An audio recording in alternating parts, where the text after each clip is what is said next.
Welcome everyone to the fourth and final Heritage Festival panel discussion presented by the Eureka Centre.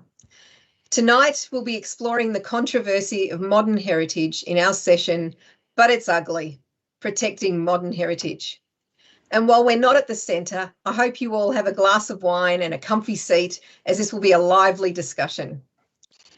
Before we begin, on behalf of the Eureka Centre and of all of our panellists, we would like to acknowledge the traditional owners of the lands on which we all gather and the Wathaurong people and the traditional owners of the land on which the Eureka Centre exists. And we pay our respects to all elders, past, present and emerging. And we extend that respect to all Aboriginal and Torres Strait Islander peoples today. I'm joining you from the lands of the Dja Dja Wurrung, and all that we talk about tonight exists on an ancient and living Aboriginal cultural landscape. I'd like to welcome our distinguished guests, Ballarat City Councillors, and all of you who have joined us tonight. My name is Susan Fayard, and I'm the Coordinator of Heritage and Cultural Landscapes at the City of Ballarat. I'm also a member of ICOMOS, which is the peak global body for heritage and co-convener of their National Scientific Committee on Cultural Landscapes and Cultural Roots. But in my day job, I'm coordinating the Central Victorian Goldfields World Heritage Bid on behalf of the region's 13 local governments. But we're not here to talk about gold. We're going to step into the murky waters of 20th century heritage, that era of explosive development, steel, concrete and form following function. Of contradictions. Take the World Heritage Bid I'm managing. It's about conserving mining sites. The extensive demolition of historic buildings in cities around the world made way for modern architecture and actually led to the introduction of heritage protection following public outcry. And now we're using that same protection to save modern structures. But these contradictions are a normal part of heritage practice. And I'm sure everyone here has their own opinion on what they think of 20th century modern and whether it should be conserved or destroyed. But I put it to you, the era we're in is being called a turning point, a climate emergency. We're no longer living in a world where resources are endless. Conservation is no longer limited to historic or significant places and objects. It's being drawn on to help save the planet. The embodied energy in all of our existing buildings and infrastructure is precious. There is also a global movement for citizen-led change, and this is where the views of communities towards 20th century modern can get tricky. I look forward to hearing from all of our panellists, and we encourage our audience to post questions in the chat for our panellists to respond to at the end. I'll now introduce our panel. John Jovic is a photographer and passionate amateur heritage enthusiast. He recently completed a 4-year labour of love that led to the protection of a controversial building in Footscray. The associated publicity encouraged the previously unknown architect to come forward and take credit. He continues to be an activist for the awareness and protection of modernist and especially brutalist architecture. Welcome, John. Thank you very much, and thank you to the City of Ballarat and the Eureka Centre for inviting me. Thank you so much. Mel Hathaway is possibly best known in Ballarat as a media spokesperson for Save Civic Hall and is proud of their achievement in preventing most of the building from being demolished. Prior to that, she was Executive Officer of the Public Galleries Association, Director of Horsham Regional Art Gallery, Curator Educator at the Drom Keen Children's Literature Collection, Arts Officer for City of Ballarat, Education Officer at Ballarat Fine Art Gallery, and even earlier, the Art and Education Tutor at Fed Uni and Art Teacher at Sebastopol Technical School. Welcome, Mel. Thank you. Great to be here. Kate Gerritsen is an arts and culture consultant and public art curator living and working on Wadawurrung country. Kate's curatorial and project management work facilitates ambitious projects that reflect community values, strengthen cultural identity, and use art to engage people in public space. Kate is a consultant curator with the Melbourne-based specialist public art consulting company TP Projects and the public art coordinator for the City of Ballarat. She holds a Masters in Cultural Heritage from Deakin University in Melbourne. Welcome, Kate. Thanks, Sue. Thanks. So we're going to start off with you, Mel. We can't deny that there's an enormous debate around 20th century modern being understood as heritage. But what's with all the controversy surrounding so-called ugly modern architecture and public art? Are calls for its protection simply a case of beauty is in the eye of the beholder? Well, it's an interesting one, particularly in relation to the Civic Hall in Ballarat. And I think in some ways, yes, beauty is in the eye of the beholder, but it's also informed by knowledge of why a building is special, what is special about it. As far as beauty being in the eye of the beholder, I myself have changed opinion along with everybody else. As a child, I went there, a very young child, I have to say, and we thought it was wonderful. It was my first introduction to things like opera and world famous pianists who performed there. Then as an art student, we all thought it was ugly and we thought it should be pulled down and replaced with a better building. And now we see it today. I'm very proud of what it looks like today inside. I'm very sorry we lost the lower hall because we lost part of its facilities there. So it's very interesting the way modern buildings are very hard sometimes to protect, and we are very annoyed. Save Civic Hall Group was very annoyed that Festival Hall is classified but Civic Hall is not. They're both worthy of being classified because of the relationship to the community, the use by the community for social interaction and things like that, and that's what made Civic Hall so important. Ballarat's very much tied up with its gold identity, not anything that followed. Thanks, Mel. I might just ask, John, do you have anything to add? Well, modernist architecture is almost designed to be hated and or destined to be hated and or disliked and misunderstood. And a lot of it just comes from the simple fact that modernism was a reaction to the extremely ornamental architecture of the Victorian period, and it evolved into architecture which wasn't symmetrical, it wasn't pretty, it wasn't intentionally ornate. So when you look at a lot of the so-called modernism today or modernist architecture, a lot of it just doesn't make sense, and I think a lot of that jars with people's sense of what a building should actually look like. And I think that's where a lot of this sense of ugliness really comes from. It's an unfortunate term to use, and I know it's the title or part of the title of this conversation, and it's really worth discussing. But that whole idea of ugliness is it's a kind of a difficult one to deal with, and it's also become highly politicized as well. Every time someone wants to get rid of something or fight a particular battle, the ugly word comes out all the time in defense of their position. But at the end of the day, it's always going to be an opinion. Calling something ugly or describing something as being ugly is never really about the object itself. It's actually about that person's opinion or feelings about that object. And these things change.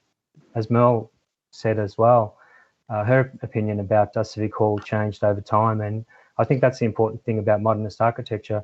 Whilst if it's in that particular window where it's undesirable, it's disliked, and it's extremely vulnerable and it can be lost, but it's lost forever.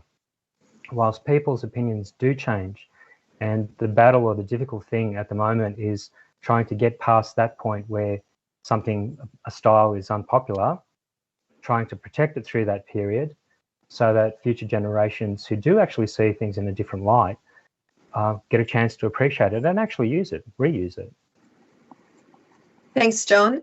And Kate, I might ask you a question that builds upon this a bit. It seems that often when modern architecture and public art are under threat of loss, it's the time that it's actually most appreciated by citizens. But conversely, sometimes it's the citizens who actually call for its destruction. Why do you think the call for and against destroying modern architecture and public art is so emotive? And what role does social media in particular play in galvanising communities and either supporting it or rejecting it? And I guess a question that I'm really interested to hear from people is this having any impact at all on what we protect and even create new today? Yeah, I think it is. It is having Okay, we're having some connection problems. We'll wait, give you a second to.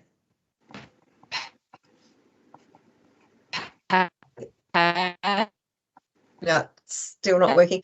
I might just throw to Merle for a second, and then I think there you go, you're social back. media, but no, apologies. You're back. It's okay. So the works that I've included in the presentation tonight, they've all been called ugly at some point in their life or lifespan, and usually there's a big interaction from the community when things are installed in public space. So social media definitely plays by George Allen, which is in the City of Ballarat Public Art Collection and installed on Sturt Street. When that was installed in 1952, had such a strong reaction from the public in Ballarat. I'll quote Mr. P.S. Howie, who was a local dentist, who said, "This is a sandstone monstrosity for which citizens will be forever apologising." We view this now as one of our only modernist era works in the collection as highly significant. George Allen became known as a really important modernist sculptor in Australia. And interestingly, when he put up the proposal for this work, the people who commission competition were Ola Con and a New Zealand artist who lived in Australia at the time, Alison Duff, who were both modernist women sculptors. So whichever way the commissioners chose, we were going to end up with a modernist era work in the collection. And I think those relating back to those reactions now is really significant. 50 years later, when the image on the left was installed, which is Point to Sky, by Akio Makigawa, installed in the early 2000s. That work, it has a particular meaning that and it has a Japanese aesthetic, and it's related to symbolism and spirituality, and it represents a house and two seed pods. When it was installed in Ballarat, people tried to find meaning in that work by associating it with football playing, and those two little things at the top were seen as footballs. So I think where communities are giving commentary and bringing their own aesthetic ideas and opinions to the works, which you have to be prepared for, I think, if you work in public space.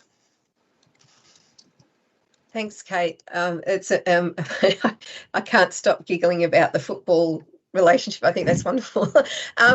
Merle, I guess you've had a huge role with, galvanising communities, and particularly, I guess, your use of social media. What are your thoughts on this question? Sometimes I think I should just delete Facebook.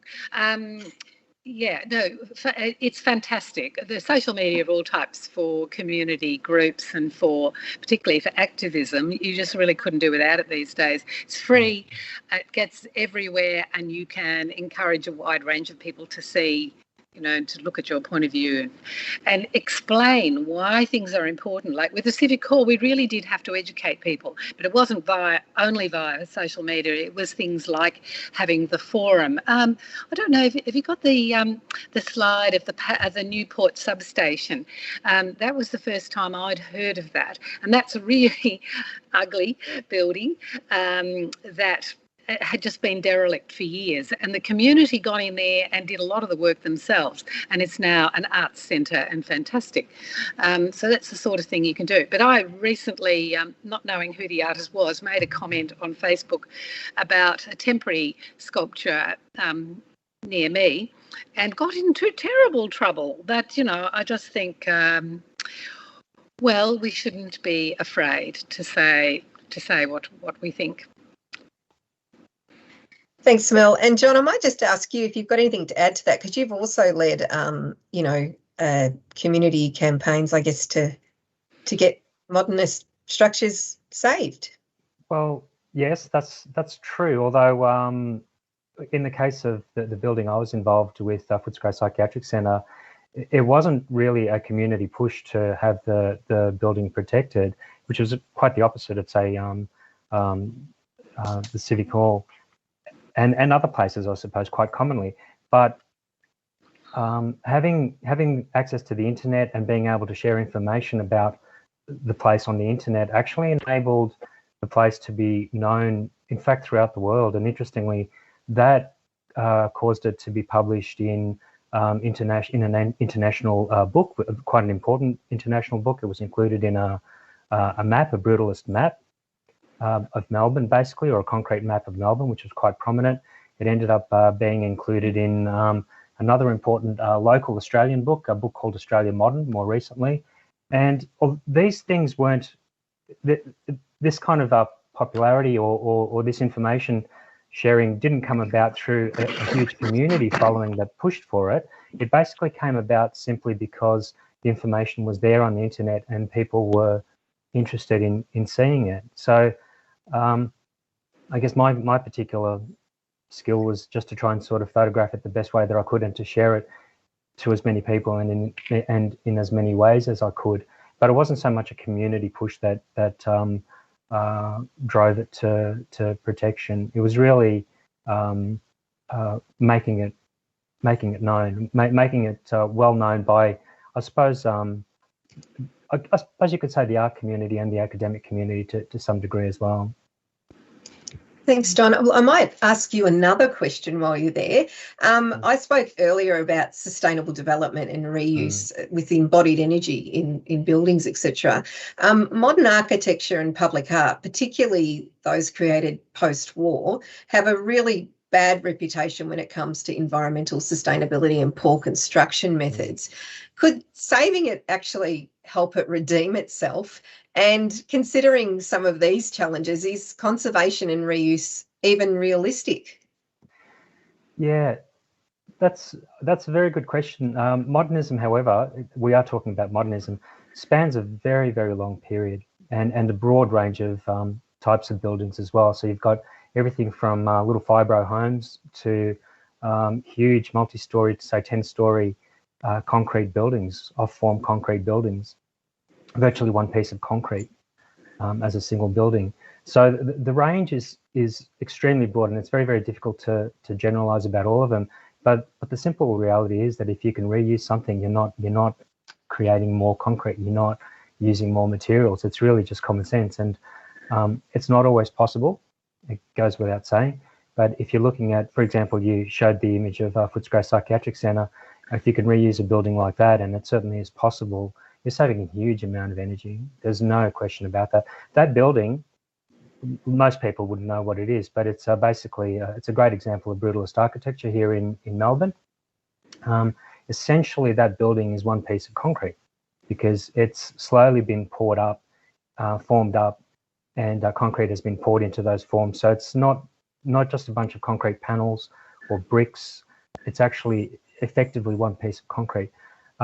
It's going to be there for a long time. There's a lot of concrete in there, obviously, and it can be reused. There's no question a place like that can be reused. The National Trust is certainly pushing for reuse whenever possible, and it just makes sense. Why would you knock down especially a useful building if you don't have to? The imperative, unfortunately, is for profit in most cases. So the problem, I think, with you reusing a lot of buildings is not so much whether or not they can be reused. It's a case of there's a drive for whoever the owner is, maybe a large corporation, to find a better use, a larger use, to build a much bigger building on that same footprint to make more money, essentially. So whilst the principle of reuse is great, and I think almost everyone agrees with it, trying to actually enact it and make it a reality is probably a lot harder to do. I guess I might just ask a little bit more of a question on that while you're talking about these. I mean, modernist and brutalist architecture, that modernist era was very much around, you know, building for particular functions. Do you see that there's, you know, like people live differently now, and we have different expectations. Do you have any thoughts about that? Yeah, I think that's a big issue that relates to housing for sure.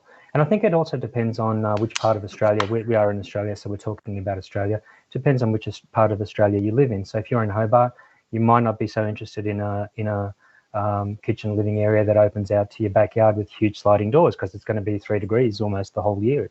You know, it's freezing. On the other hand, if you're in Brisbane or northern Queensland, that type of lifestyle is completely different.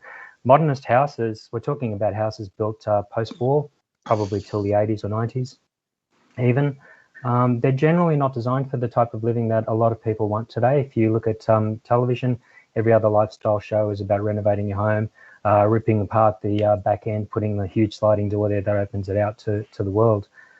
Most modernist homes don't do that. They can be made to do that, of course, but they're not intrinsically designed for that.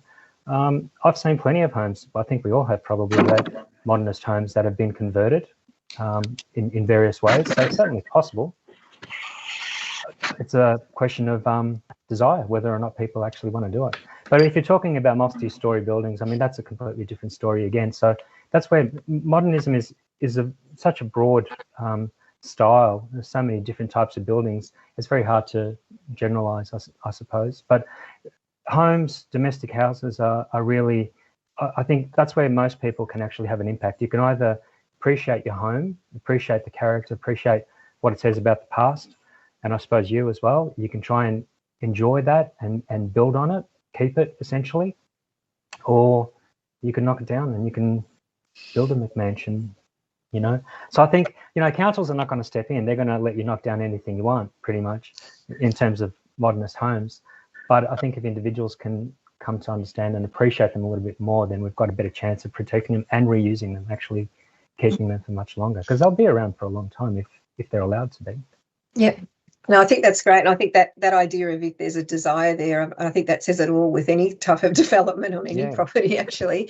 I guess, Kate, public art, you know, from that era, we know post-war that some of the construction things were terrible. There was a period of austerity, you know, there was the building industry was kind of getting pulled apart a little bit. And I guess I'd be interested to hear from a public art perspective, what's it like conserving that era?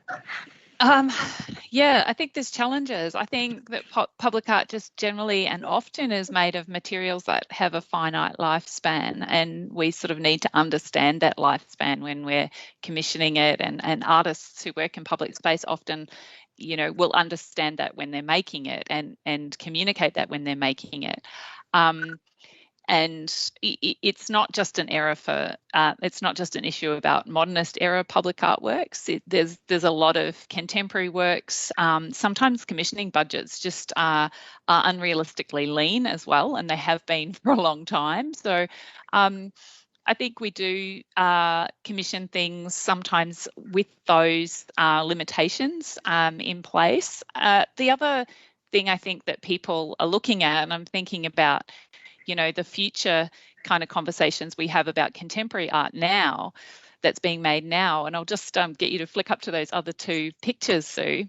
A lot of artists are really thinking about materials now in a different way, and do works need to be permanent? I think the modernist era works in public space, a lot of things were created as permanent works. And now, you know, we're seeing a lot of different materials come through. This is a contemporary work. This has just been installed. This is Ramesh Nathendrian's double-sided avatar with blue figure. which people will be pleased to know is not installed in Ballarat. This is at the Home of the Arts in Gold Coast. And this has had so much controversy. I'm just going to go to one of the online comments I found because it's fantastic. These two works I'm going to talk about now, they've actually been kind of claimed by the artists as being ugly works as well. But somebody said about this work, it must be a joy spending $70,000 of ratepayer money on a sculpture of Wilson on a 3-day crack bender. That thing is going to scare kids for life. So I think material-wise, this work is complex as well. It's bronze, it's fiberglass, it's neon.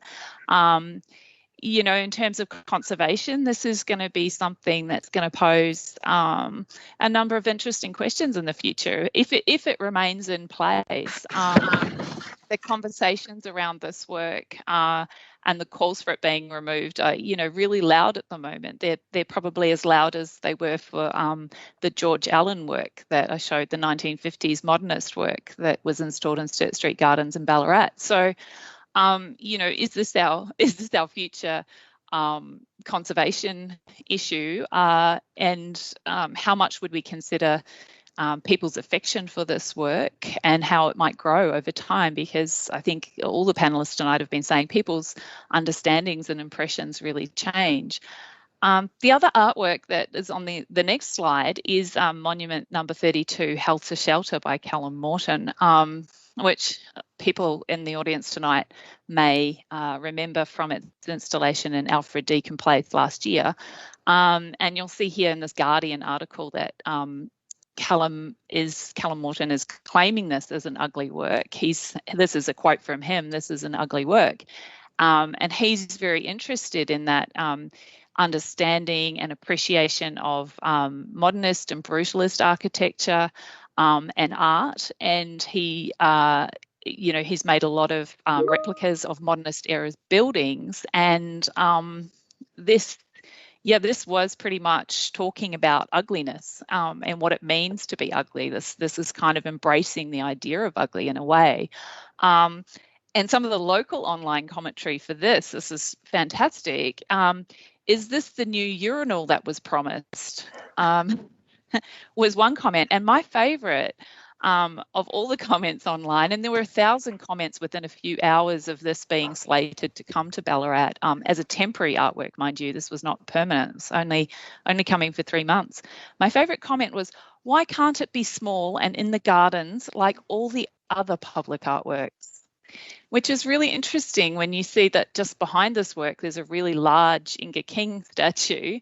The Akio Makigawa work is, you know, 7 meters high and is only a short distance from this work. So we have a lot of large modernist era onwards to contemporary public art in Ballarat, but people associate public art with something small and in the gardens. So I think a lot of the beauty, it's in the eye of the beholder, but it's also in the meaning that the beholder can bring to it.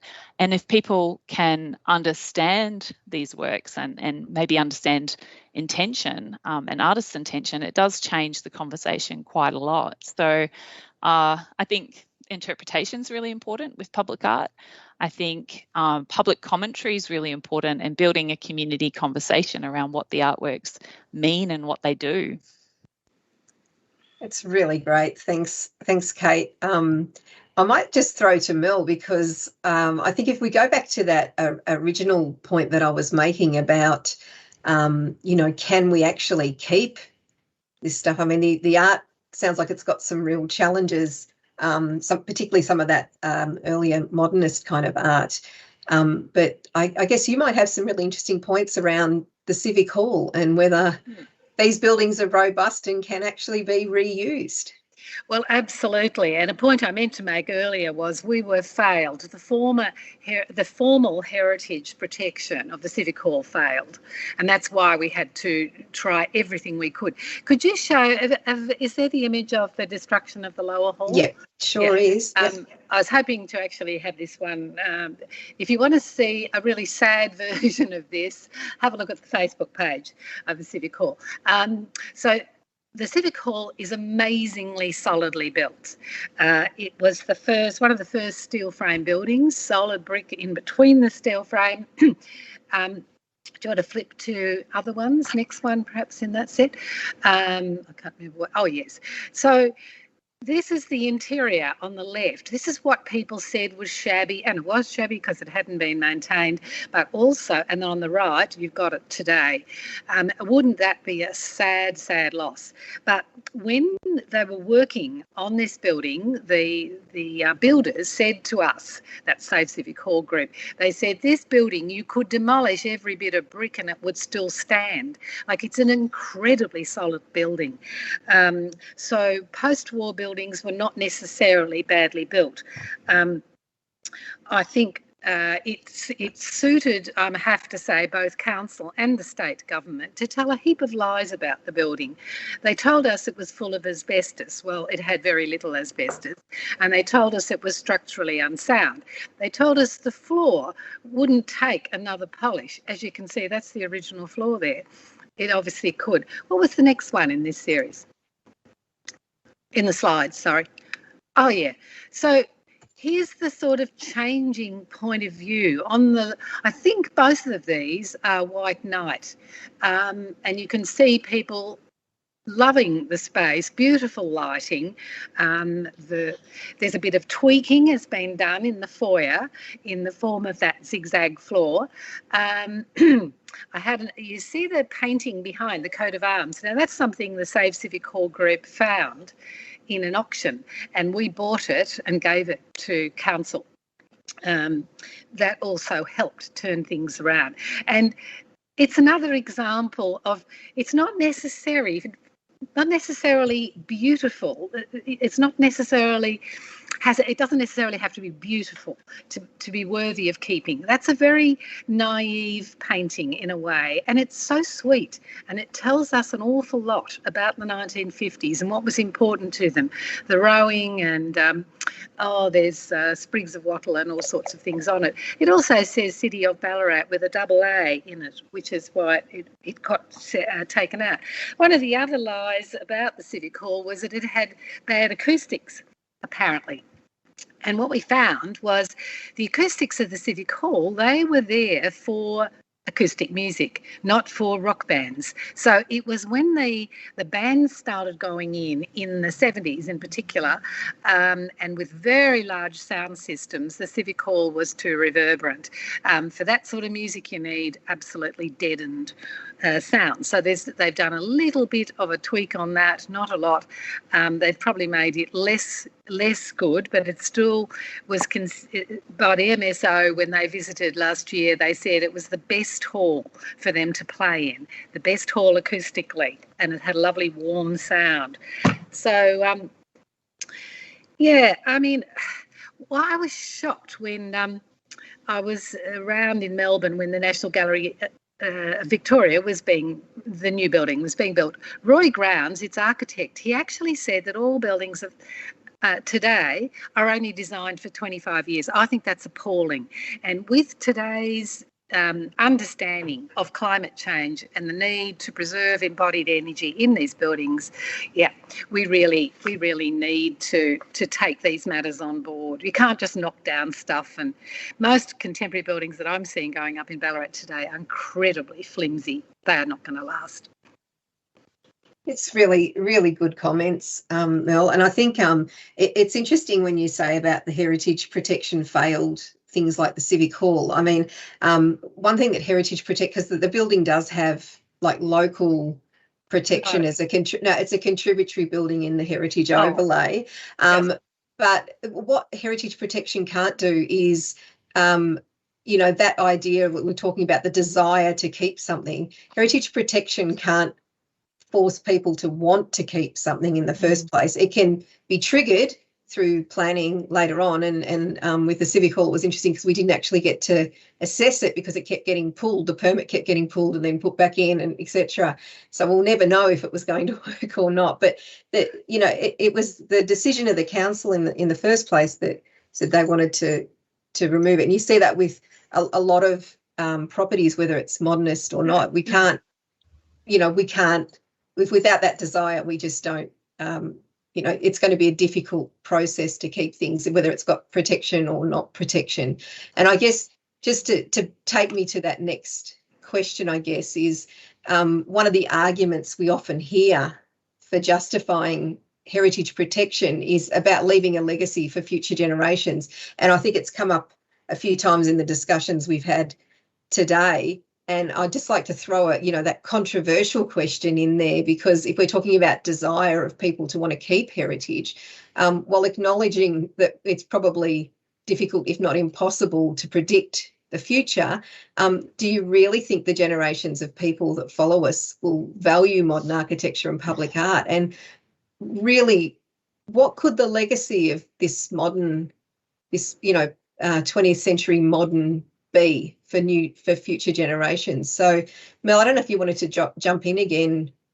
If you like. So the reason that the Civic Hall is such a good building, apart from the fact that it's incredibly solid, is that they worked with the people of the day. They worked with South Street. The building was beautifully designed, and unfortunately, because it now has lost a major part of itself, the lower hall, it lost the snack bars, it lost the ticketing office, it lost all sorts of things, lost the lower hall, which was the small hall the community could have. So, it's we have it in a lesser form, but I don't think anyone who sees it today with its sparkling whiteness and that beautiful floor and, the flexibility of the space. It's the biggest flat-floored venue in this entire region, and that was one of the other reasons we wanted it kept, because people were telling us they needed it. The dancing groups had nowhere else where they could actually sit at tables but also dance. There was no spare space, no spare room once you sat. So I think buildings today, contemporary buildings now, should be addressing today's issues. So we've talked about sustainability and not just ripping things down for the sake of it. If you can adapt a building, that's a really excellent way to go. But buildings need now to be cheap to run, and it hasn't been installed, but we suggested ages ago there should be panels, solar panels on the roof, for instance, and you could collect water on the roof of it. And there's lots of other buildings in the same sort of way. You want buildings that are sympathetic to their environment. We haven't touched on the Gov Hub. Look, I like it. People will shoot me down in flames, but I think it's a really interesting building, but it shouldn't be there. It was suggested that a building like that could have gone down to, yes, and here it is, totally overshadowing the Civic Hall. Look at that gorgeous golden light on the Civic Hall, very human building, and there's a real monster going up behind or beside it. Imagine that building down the bottom of Mayor Street, for instance. This is the Gov Hub now, where there's no interesting buildings down there, and it's in a pocket. You could have had a building even taller than the Gov Hub is to create a beautiful statement down there and to bring people to the Bridge Mall area. So, I think buildings today, contemporary buildings today, and when we're talking about demolishing buildings or putting new ones in, we need to think about the character of Ballarat. Ballarat in general, I think it's mainly 3 stories high, isn't it?